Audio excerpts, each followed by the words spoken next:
2025년 6월 5일 3년 후 연구소 비트코인 시장 분석입니다.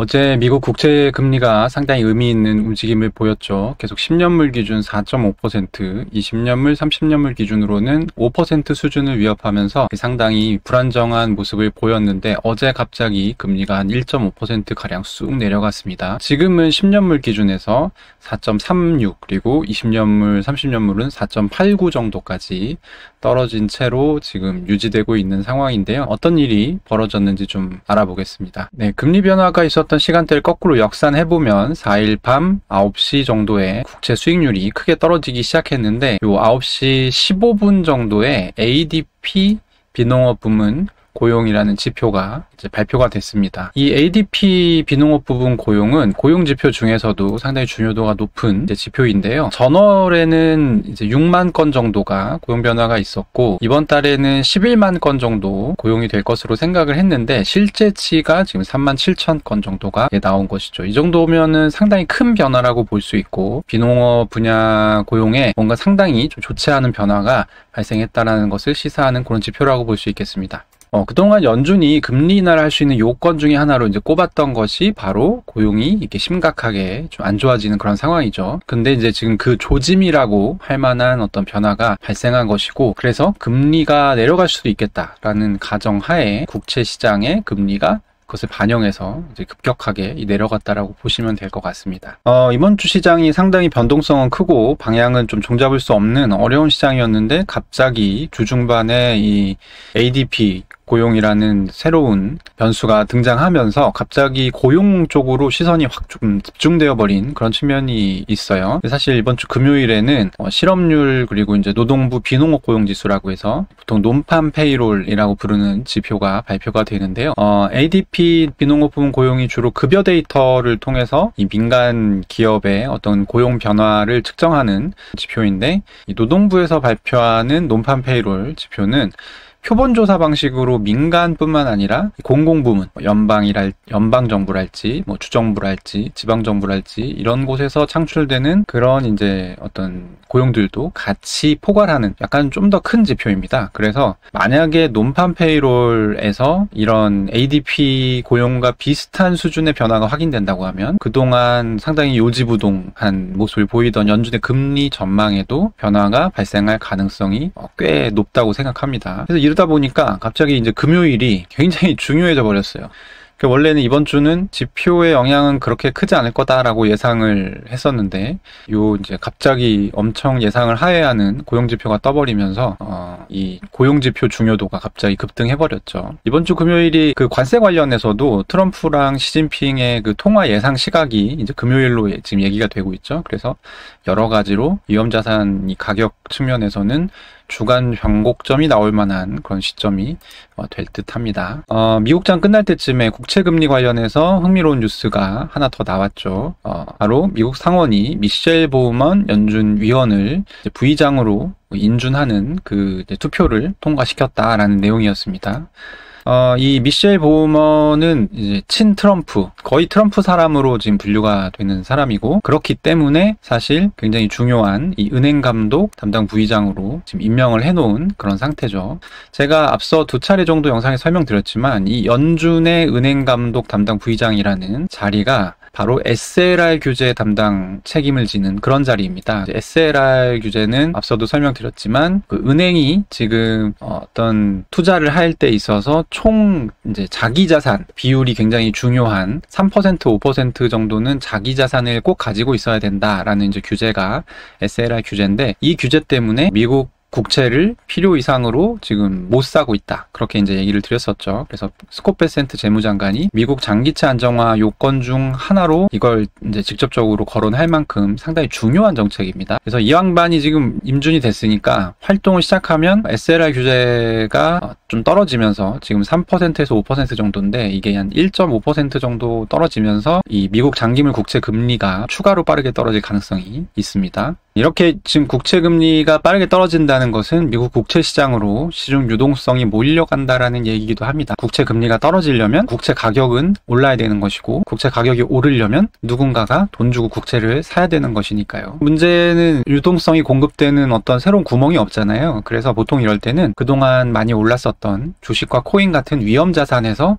돈이 빠져나와서 국채 시장으로 이제 이동을 하게 되죠. 그래서 사실 이제 주식 시장과 코인 시장 입장에서는 약간의 기술적인 조정이 발생할 수밖에 없는 그런 상황이라고 보시면 될 것 같습니다. 개인적으로는 10년물 기준에서 4.2% 정도까지는 떨어질 가능성이 높다라고 생각하고요. 그 이상의 하락은 아마 6월 FOMC에서 연준 위원들이 점도표를 어떻게 찍느냐에 따라서 조금 달라질 것 같습니다. 그리고 이 점도표에 가장 영향을 많이 미치는 것은 역시 관세와 고용지표의 변화겠죠. 그래서 이제 제가 오늘 설명드린 내용들이 사실은 다 꼬리에 꼬리를 물고 이렇게 물려있는 그런 상황이라고 보시면 되겠습니다. 그래서 이제부터는 굉장히 중요합니다. 시청자분들께서도 얼타지 말고 이 미국 시장의 흐름을 잘 모니터링해서 쫓아갈 필요가 있을 것 같습니다. 비트코인 얘기를 좀 해보겠습니다. 지금 비트코인 투자자들이 믿고 있는 지표 중에 대표적인 것이 이 글로벌 M2라고 하는 지표죠. 이 글로벌의 광의통화, 돌아다니는 유동성, 코인을 살 수 있는 돈, 이렇게 보시면 될 것 같고, 이 글로벌 M2를 70일 후행하면서 비트코인 가격이 따라간다. 요런 이제 내러티브가 형성이 되어 있어요. 왼쪽에 보시는 그림은 그거를 차트로 제가 그린 겁니다. 그래서 보시면 이 핑크색이 글로벌 M2의 70일 후행인 거고, 이 주황색은 비트코인 가격이죠. 보면은 거의 비슷하죠. 그리고 좀 인상적인 거는 이렇게 중간중간에 어떤 눌림목 같은 부분들도 비트코인 가격에 상당히 많이 반영이 됩니다. 그래서 이제 많은 분들이 이걸 믿고 있고, 지금 같은 경우는 이 노란색 화살표가 있는 이 부분인데, 이 부분도 M2가 눌림목이 있었고 그 부분을 비트코인이 좀 충실하게 따라가는 그런 모습이죠.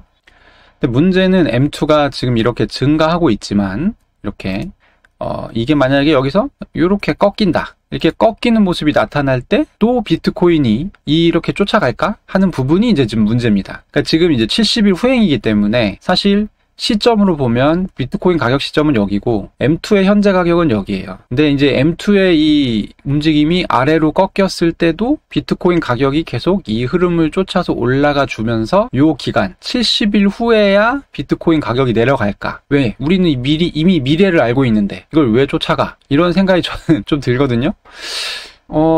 그래서 제 생각에는 글로벌 M2가 만약에 꺾이는 게 이제 확정이 된다 라고 하면 비트코인 가격의 M2 이 지표 추종성은 조금 떨어질 수도 있지 않을까 하는 생각이 들어요. 왜냐하면 지금 다 이 지표를 보고 있기 때문에 이게 꺾였는데 이게 올라갈 수 있을까? 어차피 우리는 70일 후에 미래를 알고 있는데 약간 이런 느낌이죠.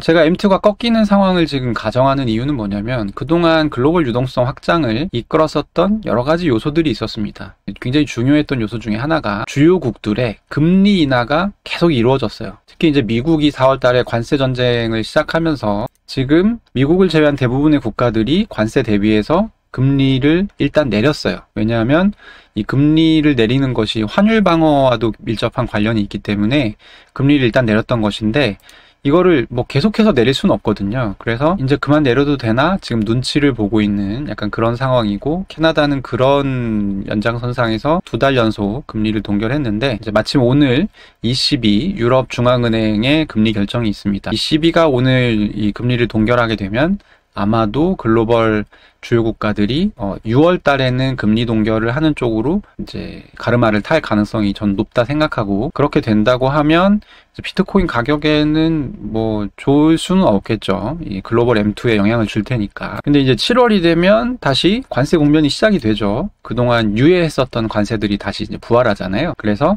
이 7월이 됐을 때 글로벌 국가들이 한 번 더 금리 인하를 갈 것인가 말 것인가, 이 부분이 사실 좀 글로벌 유동성 측면에서는 저희가 좀 지켜봐야 되는 그런 부분입니다. 달력을 제가 이제 오늘 갖고 왔는데, 5일이 이제 오늘이고 22 금리 결정이 있고요. 그리고 16, 17, 18, 19 요때가 거의 뭐 죽음의 주라고 할 만한 굉장히 중요한 주겠죠. 미국 FOMC에서 금리를 연준이 내리지 않더라도 사실 이 유동성 부분들이 있고 서로 이제 눈치 게임을 하고 있는 그런 상황이기 때문에 6월 달부터는 이런 부분들도 좀 챙겨보실 필요가 있다라는 부분을 말씀드립니다. 물론 이제 자세한 부분들은 나중에 제가 리마인드 해드릴 거예요. 아마 이 방송을 계속 할 테니까. 근데 이런 대략의 어떤 글로벌 유동성 흐름을 이해하는 것은 무슨 투자를 하시든지 지금 중요하다고 생각이 됩니다. 네, 오늘 내용을 좀 정리를 해보면 가장 중요한 것은 역시 미국 장기물 국채 가격이 지금 오를 가능성이 높아졌다라는 것이죠. 그래서 반비례 관계인 국채 금리는 떨어지면서 좀 안정화될 것이고, 이 한정된 유동성을 놓고서 경쟁한다는 측면에서 보면 미국 장기채 가격이 안정화되는 것은 사실 주식시장과 비트코인 가격에는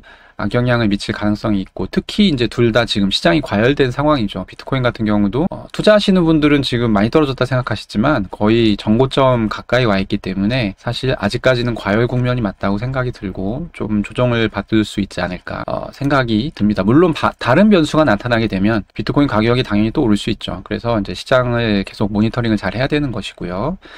미국 장기물 국채 가격이 오르는 문제 때문에 발생하는 이런 조정들은 SLR 규제가 정리가 되면, 그러니까 은행이 국채를 추가로 더 살 수 있게끔 해주면 시장의 유동성이 늘어나는 그런 측면이 있기 때문에 다시 제자리로 돌아올 것으로 예상이 됩니다. 그 밖에 경제를 복잡하게 만드는 다른 변수들은 다 그대로 있습니다. 주요국들의 금리 정책, 그리고 미국 의회에서 통과되는 법안, 지니어스 액트, 스테이블 코인 법안과, 그리고 이제 그 엄청 크고 아름다운 법안이라고 부르는 BBB 법안 같은 경우들도 시장에 영향을 충분히 많이 줄 수 있는 내용들이고, 각각의 스케줄대로 지금 돌아가고 있죠. 그리고 특히 BBB 법안의 통과와 관련해서 이제 미국 부채 한도 협상이 어떻게 될 것인가, 이런 부분들도 시장의 변동성과 불확실성을 주는 그런 요소가 될 것으로 보입니다.